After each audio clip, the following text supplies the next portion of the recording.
तो हेलो दोस्तों, कैसे हो आप सभी लोग। आई होप कि आप सभी लोग स्वस्थ होंगे और मस्त होंगे और अपनी तैयारी अच्छे से कर रहे होंगे। तो आज हम इस वीडियो में एक वेरी मोस्ट इंपॉर्टेंट टॉपिक बताने वाला हूं जो आप सभी लोगों को 3 नंबर में जरूर देखने को मिलेंगे, जो कि क्या है। तो वेरी मोस्ट इंपॉर्टेंट टॉपिक है विद्युत धारा तथा अनुगमन वेग में संबंध। मैंने आप सभी लोगों को इन सभी चीज़ों से परिचित करा चुका हूं अगले वीडियो में। अगर आप सभी लोगों ने नहीं देखा है तो उसका लिंक मैं डिस्क्रिप्शन में दे दूंगा, आप सभी लोग वहां जाकर उसे क्लियर कर सकते हैं। तो आज हम बात करने वाले हैं एक वेरी मोस्ट इंपॉर्टेंट टॉपिक, विद्युत धारा तथा अनुगमन वेग में संबंध। चुटकियों में बस 5 मिनट आप बने रहिए वीडियो में, आपका ये टॉपिक जो है वो बिल्कुल क्लियर हो जाएगा, वो भी बिल्कुल आसान शब्दों में।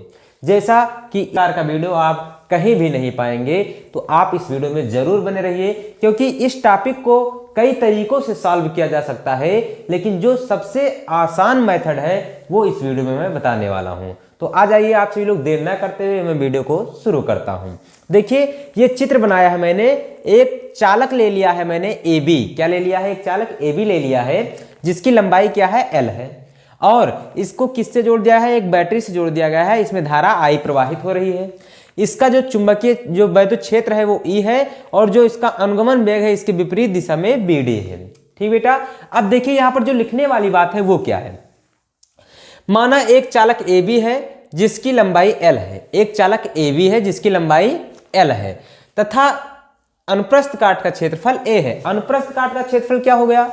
यानी ये जो काटा गया क्षेत्रफल है, इसका जो भाग है, इसका जो क्षेत्रफल है वो क्या है? A है। यहां पर देखिए लिखा हुआ है, इसका जो क्षेत्रफल है वो कितना है? A है। ठीक बेटा, अब यहां पर हम बात करते हैं, देखिए चालक का आयतन, चालक का आयतन, चालक का आयतन, चालक का आयतन क्या हो जाएगा मैं आप सभी लोग को बता दूं। देखिए चालक का आयतन, तो आप सभी लोग जानते हैं आयतन का फार्मूला क्या होता है।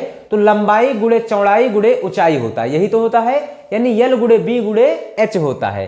तो चाहे आप कहें L गुणे B गुणे H कहें, और चाहे कह दें आप A गुणे H, बात एक ही होगा, क्योंकि क्षेत्रफल का फार्मूला आप सभी लोग जानते हैं। लंबाई गुणे चौड़ाई क्या होता है? क्षेत्रफल होता है। और गुणे ऊंचाई कर दिया जाए तो क्या हो जाएगा? आयतन हो जाएगा। तो ये देखिए, ये क्षेत्रफल मैंने लिख दिया, ये H लिख दिया। ठीक बेटा, तो यानी अगर चालक का हमें क्या ज्ञात करना है? आयतन ज्ञात करना है। तो आप सभी लोग देखिए यहाँ पर क्षेत्रफल दिया हुआ है यानी A, और गुणे में ऊंचाई दिया हुआ यानी लंबाई दिया हुआ है कितना? L। तो ये हो गया चालक का आयतन हो गया। अब हम यहां पर देखिए लिखते हैं कि यदि चालक के प्रति एकांक क्षेत्रफल पर इलेक्ट्रॉन n हो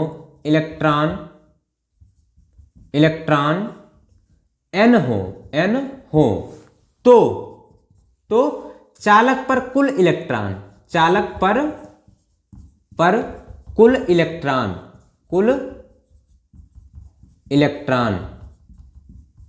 कितना हो जाएगा? देखिए, अगर एक इकाई क्षेत्रफल, एकांक क्षेत्रफल पर n इलेक्ट्रॉन है तो टोटल कितना है आयतन?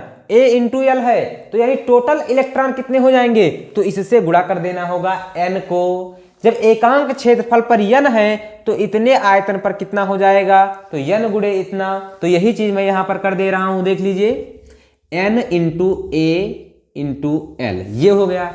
यानी चालक पर जो कुल इलेक्ट्रॉन है वो कितने हैं? n into A into L है। ठीक बेटा, अब हम बात करते हैं कि चालक पर, यदि मैं यहां पर लिख रहा हूं कि चालक पर कुल आवेश, चालक पर आवेश की मात्रा। अब आप सभी लोग जानते हैं, क्या जानते हैं कि आवेश जो होता है वो क्या होता है। तो आवेश का जो फार्मूला होता है Q into N into E होता है। Q क्या होता है? चालक पर आवेश। N क्या होता है? चालक पर उपस्थित इलेक्ट्रॉनों की संख्या। E क्या होता है? तो एक इलेक्ट्रॉन पर मूल आवेश होता है। यानी यहां पर देखिए इलेक्ट्रॉनों की संख्या कुल कितनी है? तो इलेक्ट्रॉनों की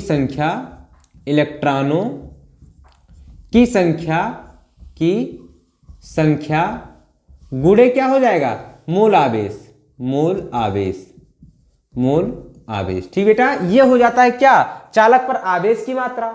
अब देख लीजिए यहां पर क्या हो जाएगा, इलेक्ट्रॉनों की संख्या कितना दिया हुआ है, तो n इंटू ए इंटू एल दिया हुआ है, और यहां पर मूल आवेश क्या होता है, E होता है, यानी हो जाएगा n into A L into E हो जाएगा। ठीक बेटा, ये आ गया चालक पर आवेश की मात्रा, यानी Q का मान आ गया। किसका मान आ गया, Q का मान।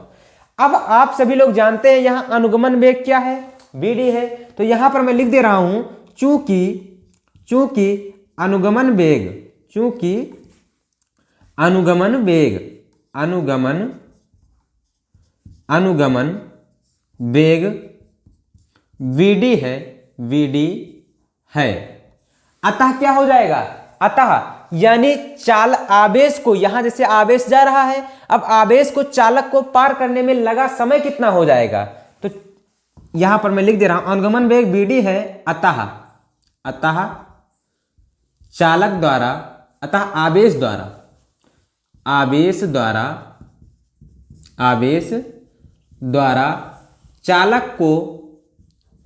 चालक को पार करने में लगा समय, पार करने में लगा समय। ध्यान से देखिएगा आप सभी लोग, देखिए समय, ध्यान से देखिए, ये आई यानी क्या जा रहा है, आवेश जा रहा है, तो यहां पर आवेश जा रहा है, तो आवेश को यहां से यहां तक दूरी तय करनी है, कितनी दूरी है, L, यानी यहां पर देखिए वेग क्या है, तो Vd है, क्या है, Vd है, यानी अगर आवेश को क्या करना है, समय ज्ञात करना कि कितने समय में ये यहां से यहां तक पहुंच जाएगा। क्यों, आपको वेग दिया गया है, यानी चाल दिया गया है, दूरी दिया गया है, आपको समय ज्ञात करना है, तो आप चाल बराबर दूरी बटे समय से निकाल सकते हैं। यहां पर देखिए समय आपको ज्ञात करना है, यानी t इक्वल टू आपको क्या ज्ञात करना है, t इक्वल टू वेग, दूरी कितना है, तो L है, और बटे चाल कितना है, तो V सफिक्स D है। ठीक बेटा, ये हो गया, यानी आवेश द्वारा चालक को पार करने में लगा समय क्या हो जाएगा, तो L बटे, यानी दूरी बटे चाल हो जाएगा। दूरी कितना दिया हुआ है, तो L दिया हुआ है, यानी इतना चालक को ही तो पार करना है, तो चालक की लंबाई L है, तो यही दूरी हो जाएगा। वेग कितना है, तो अनुगमन वेग जिसे कहते हैं, वही यहाँ वेग हो जाएगा, यानी Vd हो जाएगा, तो यहाँ पर ये चाल हो गया। ठीक बेटा, अब देखिए आपको यहाँ पर मैं क्या लिख रहा हूं, देखिए मैं क्या लिख रहा हूं, चालक में प्रवाहित आवेश, चालक में प्रवाहित धारा,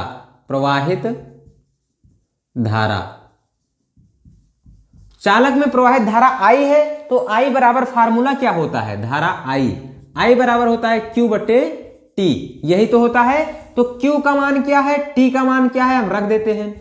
तो Q का मान देखिए यहां हमने ज्ञात किया है N into A into L into E, N into A into L into E, ये हो गया। और T का मान क्या हमने ज्ञात किया है, तो L बटे Vd ज्ञात किया है, L बटे क्या ज्ञात किया है, L बटे V सफिक्स D। ये Vd कहां चला जाएगा, ऊपर चला जाएगा, यानी हो जाएगा आपका N into A into L into E, और सफिक्स में क्या हो जाएगा, Vd हो जाएगा, और बटे में क्या हो जाएगा, L, L से L क्या हो जाएगा, कैंसिल हो जाएगा, क्या हो जाएगा, कैंसिल हो जाएगा, बचेगा क्या, तो N into E A Vd, NEA suffix में Vd बचेगा। ये देखिए आपका जो धारा और अनुगमन वेग में संबंध था वो आपका प्राप्त हो गया। क्या हो गया, ये क्या है धारा, ये क्या है अनुगमन वेग, तो यही तो आपको सिद्ध करना था, विद्युत धारा तथा अनुगमन वेग में संबंध। तो ये आपका आ गया विद्युत धारा तथा अनुगमन वेग में संबंध। कितने इजी मेथड से मैंने आप सभी लोगों को बता दिया। बहुत वीडियो आप सभी लोगों ने देखा होगा, लेकिन आपके समझ में नहीं आएगा क्योंकि उसमें बहुत ज्यादा लैंग्वेज लिखा देते हैं। यहां देखिए कितना कम लैंग्वेज लिखना है कि चालक का आयतन क्षेत्रफल गुणे लंबाई, उसके बाद यदि चालक के प्रति एकांक क्षेत्रफल में इलेक्ट्रॉनों की संख्या n हो तो चालक पर कुल इलेक्ट्रॉन कितना हो जाएगा। तो एकांक क्षेत्रफल पर यदि n है तो कुल आयतन क्षेत्रफल कितना है a इंटू एल, तो कुल पर कितना हो जाएगा n इंटू ए एल हो जाएगा। ठीक बेटा, अब इसके बाद चालक पर आवेश की मात्रा, तो आवेश Q बराबर n इंटू ई, आप सभी लोग जानते हैं इलेक्ट्रॉनों की संख्या गुणे मूल आवेश। इलेक्ट्रॉनों की संख्या आपको दिया गया है n इंटू ए एल, तो n into A L into E, ये आ जाएगा Q यानी कुल आवेश।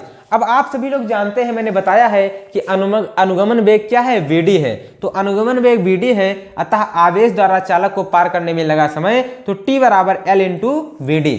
अब चालक में प्रवाहित धारा अगर हमें ज्ञात करना है तो I बराबर Q बटे T हो जाएगा। Q का मान यहां से मैंने निकाला है N इंटू ALE, तो N इंटू ALE, और T का मान मैंने निकाला है L बटे VD। तो उसे रख देंगे, जो कुछ कटने वाली चीजें हैं उसे हम काट देते हैं, और जो बच गया आपका आ गया धारा एवं अनुगमन वेग में संबंध। तो अब हम मिलते हैं नेक्स्ट वीडियो में मजेदार टॉपिक के साथ। तब तक के लिए जय हिंद, love you, bye bye, take care.